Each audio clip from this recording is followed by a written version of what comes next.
One afternoon, a boy named Alk was quietly fishing by the lake when a strange old man appeared and asked if he wanted to learn magic. The offer was too good to refuse, so Alk began spending his days training under the man Eldies, a skilled mage. One day, Eldies decided to teach Alk fire magic, the kind used to protect others. It was tricky at first, but Alk eventually got it right. He was a little disappointed it took him all day, but Eldies reminded him that most people need a month to learn what he did in one day, so he should stop pouting and be proud. When Alk begged for another lesson, Eldies said that was enough magic for one day and suggested they relax with some fishing. Alk reluctantly agreed, though he clearly wanted to keep learning. Eldies chuckled and said Alk had amazing talent. Even without a teacher, he'd probably become a great mage. That got Alk thinking. "Then why did you even bother teaching me?" he asked. Eldies smiled, but before he could answer, his fishing line suddenly jerked, and the conversation was over. The next day, training continued. Eldies handed Alk a magic textbook, but to Alk, it was more confusing than math with letters. Over the next few months, though, he slowly began to understand. Then, one spring morning, Eldies came with bad news. He had to leave the capital and could no longer train Alk. Before leaving, Eldies gave Alk one final warning. "You have the talent to become a court magician, but if anyone ever offers you that job, turn it down. It's not worth the trouble." Alk was confused and asked why Eldies had chosen to teach him in the first place. Eldies revealed that Alk's mother once did him a great kindness, and training her son was his way of repaying that debt. Years later, Alk became a student at the Royal Academy. One day, he found an old yearbook and discovered that Eldies had once been the top student and later a court magician, before being banished from the kingdom. That explained everything, except Alk immediately decided he'd become a court magician too, to clear Eldies' name, completely forgetting the old man's warning. Fast forward, guess what? Alk got banished too. He had joined the hero party, led by the Crown Prince Regulus, along with Lenny, a mage, and X, a knight. But during a mission, Regulus suddenly fired him. Alk was stunned. Why? Regulus explained that everyone else had flashy rolls. He swung his sword, Lenny blasted magic, and X blocked attacks. Alk, however, only cast boring support spells like defense and buffing. To the prince, that made him useless. Alk tried to explain that support spells were vital, but Regulus, who hadn't had a smart thought in years, wasn't having it. He told Alk to go home. Ironically, Alk had never even wanted to join the party. The king had ordered him to, and refusing a royal command wasn't an option. Now, the prince who banned commoners from carrying weapons just so no one could outshine him was calling Alk weak. Even after being kicked out, Alk still wanted to help. He wrote down monster patterns and battle strategies for the team and went to deliver them at the castle, only to find out he'd been stripped of his court title. Then Lenny showed up, just to rub salt in the wound. She'd always been jealous of Alk since their academy days. He'd been praised while she wasn't. When Alk politely asked her to deliver a letter to the king, she tore it to pieces right in front of him and told the guards to throw him out. 4 years after becoming a court magician, Alk had tried to fix the corrupt system, but nothing changed. Then one day, he heard a familiar voice, Yora, his old friend. She hugged him tightly, shocked to see him again. Sitting by the canal, Alk told her everything. Furious at how the kingdom treated commoners, Yora ranted until Alk calmed her down. Then she smiled, saying she was glad he'd been kicked out. It meant he was free to join her party. Moved by her faith in him, Alk agreed. The next morning, they set off for Fisizal City. Alk thought about Eldies' old warning, wondering if things would have been easier if he'd listened. Back in the capital, Prince Regulus bragged about finally getting rid of the commoner mage. Lenny cheered, saying they could now replace him with a noble and clear dungeons faster. Spoiler, they're going to regret it. Days later, Alk and Yora arrived in Fisizal, a city where nobles and commoners actually got along. Yora called it a paradise for adventurers and led Alk to the guild to register.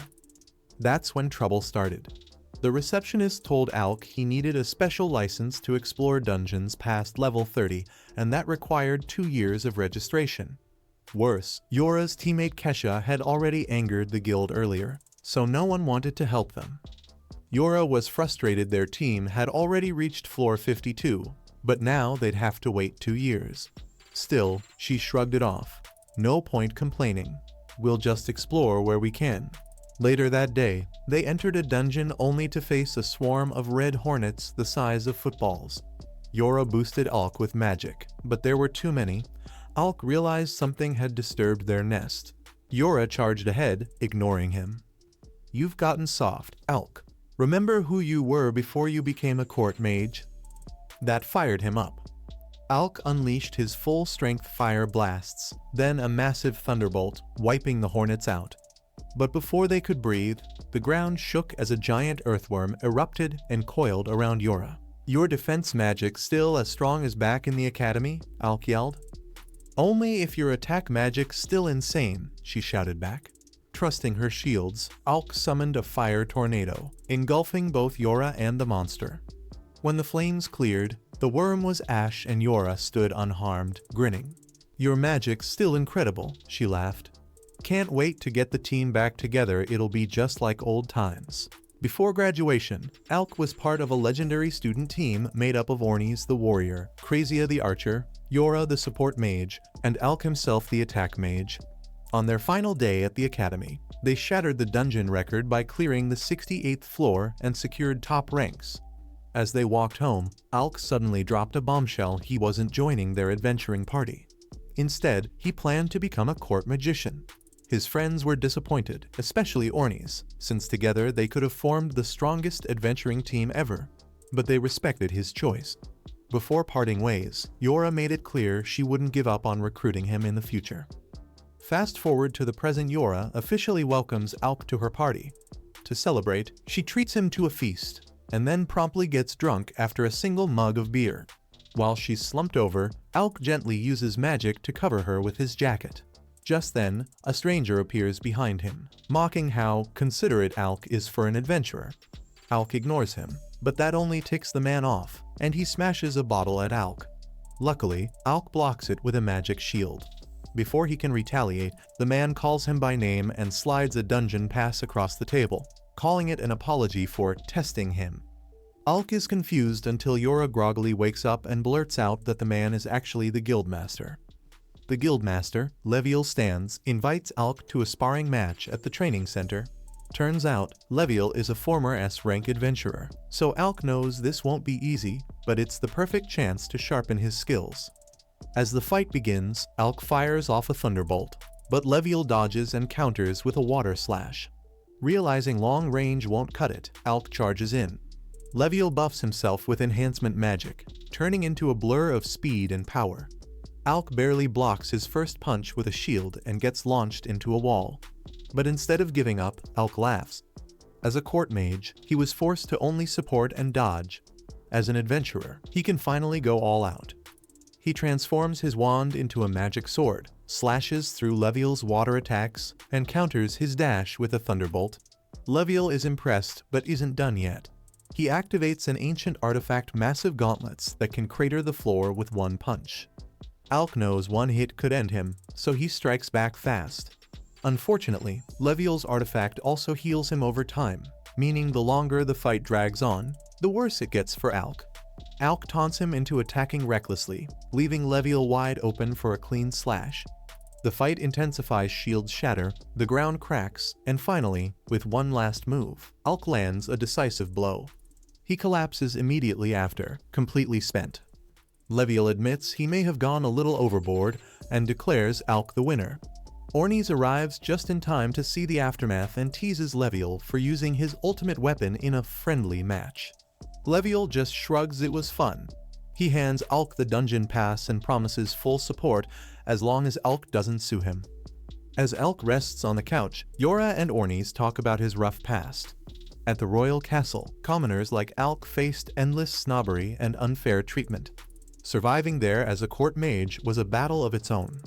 Suddenly, the receptionist rushes in with bad news, and Leviel leaves to handle it, strictly warning them not to touch his expensive alcohol. Naturally, Ornis immediately grabs the fanciest bottle he can find, just to mess with him later.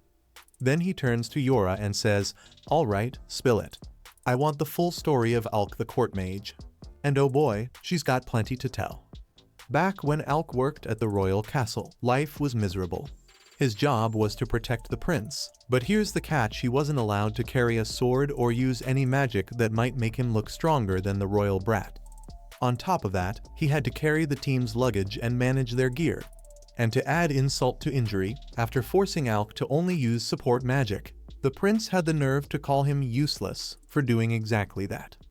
Ornes is baffled because Alk is an attack mage, not a healer.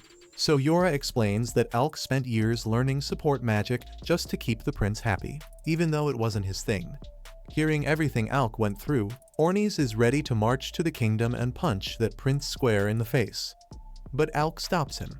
He admits the past still stings, but he's not the kind of guy to waste energy on revenge. He'd rather spend his time adventuring with his friends. Besides, karma will deal with the prince eventually after all. There's no one left to clean up his royal mess anymore. That gives Ornes an idea. If they become the strongest adventurers in the world, the prince will regret ever kicking Alk out. One day, when the prince comes crawling back, Alk can reject him with the most satisfying no ever. Alk likes the sound of that. The two fist bump, swearing to rise to the top together. Meanwhile, in another room, a badly injured member of an S-rank party is being patched up. She reports to the guildmaster that their mission was a total disaster. The rest of her team is still trapped on the 64th floor of the dungeon. The guildmaster, Leviel, calls for an emergency rescue team, but the only people available on such short notice are the ones already at the guild. Everyone looks uneasy. They know how dangerous that floor is. While the meeting happens, Alk sits alone in Leviel's office, bruised and bandaged from his spar earlier. Krezia finds him and heals him with restoration magic. She reminds him he's not an outsider anymore, he belongs here. Years of keeping his head down at the castle made him quiet, but breaking that habit won't happen overnight. She gently pats his head, and for the first time in a while, Alk actually feels safe. A moment later, Ornes and Yora return, grinning like troublemakers. Ornes announces they've got their first big mission, the dungeon nicknamed Tank Killer. Why the name? Because inside, healing magic doesn't work, only potions can keep you alive. Krezia clearly hates this plan since healing is her specialty, but Ornes pressured her into it anyway. Alk worries he won't be much help, but Yora cuts him off with a grin. "Are you kidding? You're the backbone of this team. Without your magic, we can't even start." And just like that, Team Alk is heading into their first dangerous mission together. End of episode 2.